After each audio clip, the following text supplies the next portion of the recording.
नमस्कार भैया बहनों। आज हम कक्षा एकादश में पुस्तक अभिव्यक्ति और माध्यम से प्रेस विज्ञप्ति के बारे में पढ़ेंगे।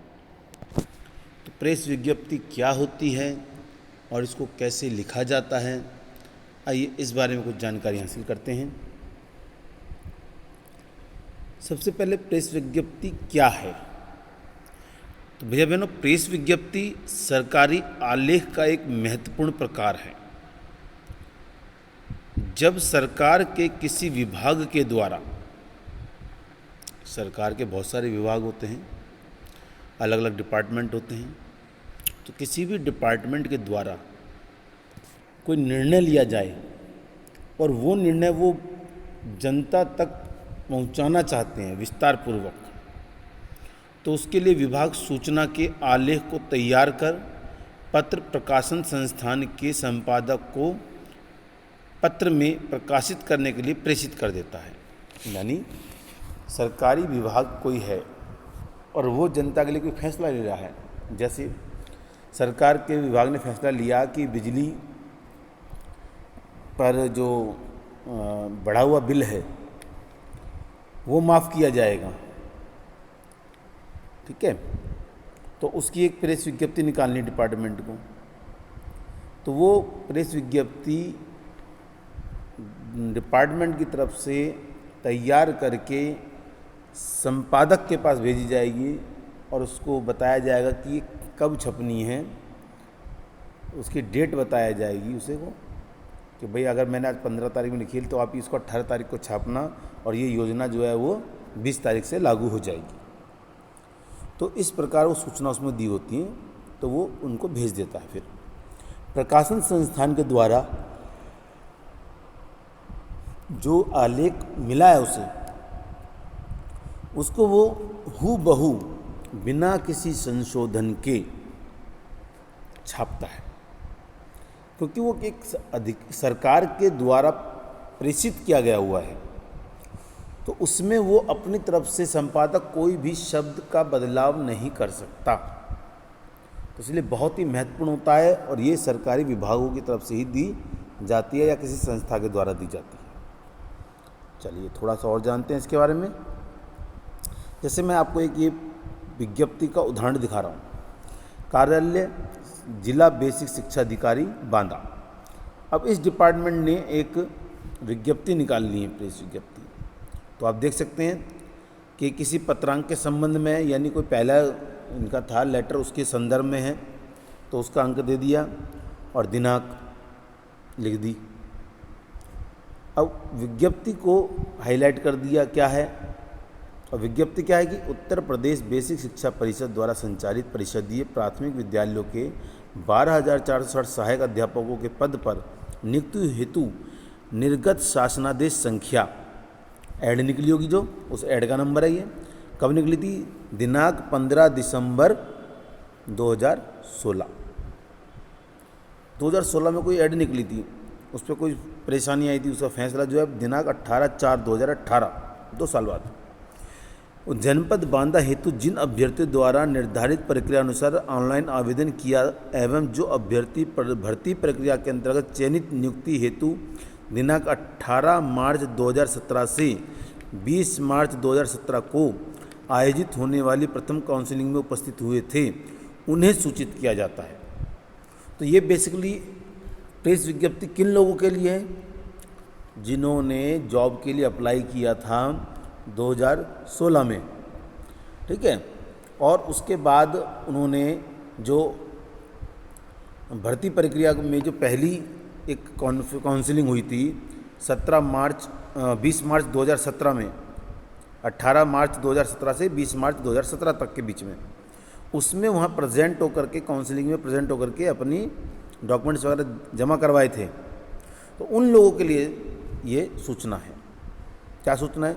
कि वे दिनांक 23/4/2018 को समय प्रातः 10 बजे जिला शिक्षा एवं प्रशिक्षण संस्थान बांदा में उपस्थित होना सुनिश्चित करें। यदि प्रथम काउंसलिंग में जमा किया गया मूल अभिलेख आपके द्वारा वापस प्राप्त कर लिया गया हो तो उक्त तिथि को पुनः अपने समस्त मूल अभिलेख कार्यालय में अनिवार्य रूप से जमा कर दें। क्या आपने भाई अगर वहाँ पे जमा कर भी दिए फिर भी आप अपने लेके आइए क्योंकि हो सकता है वो नहीं मिले, तो आप लेके आइए। ठीक है। जिन अभ्यर्थियों के मूल अभिलेख अध्योहस्ताक्षरी कार्यालय में सुरक्षित हैं, जमा मूल अभिलेख रसीद के साथ छाया प्रति के साथ स्वयं व्यक्तिगत रूप से उपस्थित होकर उपस्थिति पंजिका में हस्ताक्षर करने होंगे। तो सारा कुछ बताया जाता है कि भाई वहाँ पे आना है तो अपने डॉक्यूमेंट्स लेके आने हैं, उनकी फ़ोटोकॉपी का सेट लेके आना है, उससे हस्ताक्षरित होने चाहिए किसी गजिस्ट्रेट ऑफिसर से। तो ये सारी जानकारी इसलिए दी गई ताकि वहाँ आने बाद कोई परेशानी ना हो। तो ये बहुत इंपॉर्टेंट मैसेज होते हैं गवर्नमेंट की, किसी भी डिपार्टमेंट की तरफ से। एक और उदाहरण अगर हम देखें तो ये दिल्ली यूनिवर्सिटी का है, और ये यूनिवर्सिटी में कुछ ऐसे पाठ्यक्रम लागू करने के ऊपर है जिससे स्टूडेंट्स को रोज़गार मिलने में सहायता हो। तो ये उन्होंने प्रेस विज्ञप्ति भेजी और उसमें समय लिखा दिया आता है कि यह सारे नियम इस वर्ष के पाठ्यक्रम से लागू हो जाएंगे। तो जैसे अभी हमारी नई शिक्षा नीति के बारे में सूचना आ गई थी कि यह 2022 के पाठ्यक्रम से लागू हो जाएगी।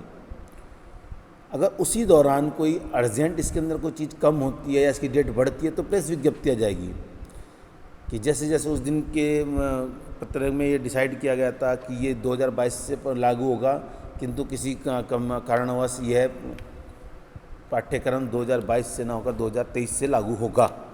तो इस तरह की प्रेस विज्ञप्ति आती हैं, बहुत महत्वपूर्ण सूचनाएं होती हैं। अब हम ये जानेंगे कि प्रेस विज्ञप्ति कैसे लिखते हैं। तो सबसे पहले प्रेस विज्ञप्ति का एक जो है शीर्षक होना चाहिए, स्पष्ट शीर्षक। कैसा कि शीर्षक स्पष्ट, संक्षिप्त और काम का होना चाहिए। शीर्षक प्रेस विज्ञप्ति के प्रमुख बिंदुओं का एक अत्यंत सुगठित संस्करण है। कई पेशेवर पीआर पूरा लेख लिखने के बाद शीर्षक को अंत में लिखने की सलाह देते हैं।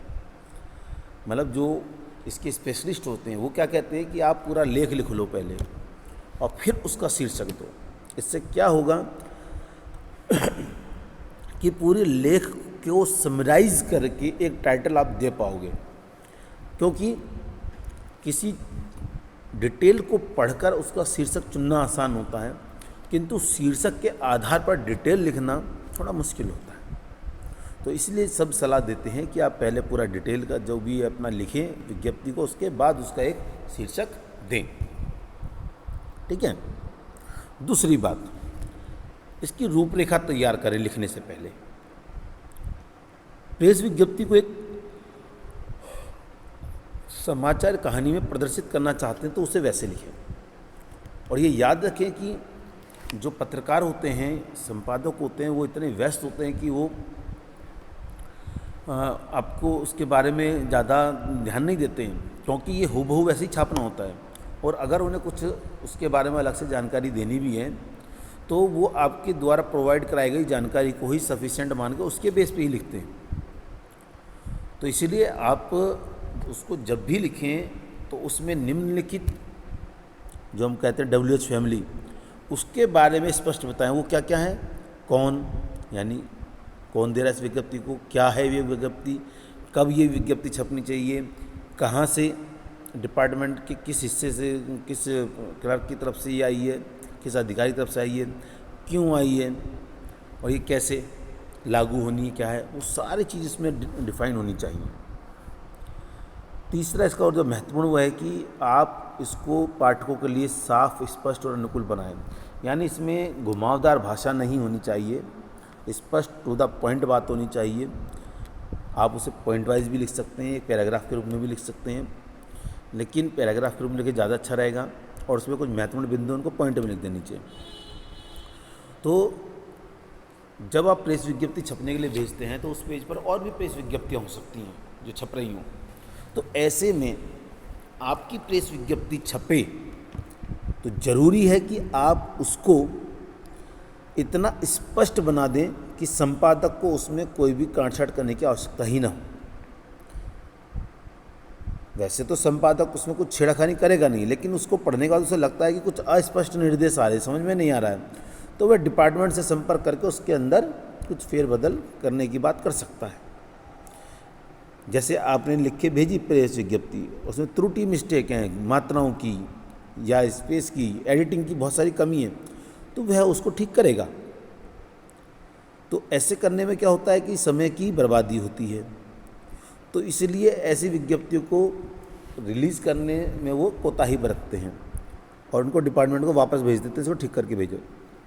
तो आप चाहते हैं कि आपकी समय से छप जाए प्रेस विज्ञप्ति, तो उसके लिए उसको त्रुटि रहित बनाइए, तब भेजिए।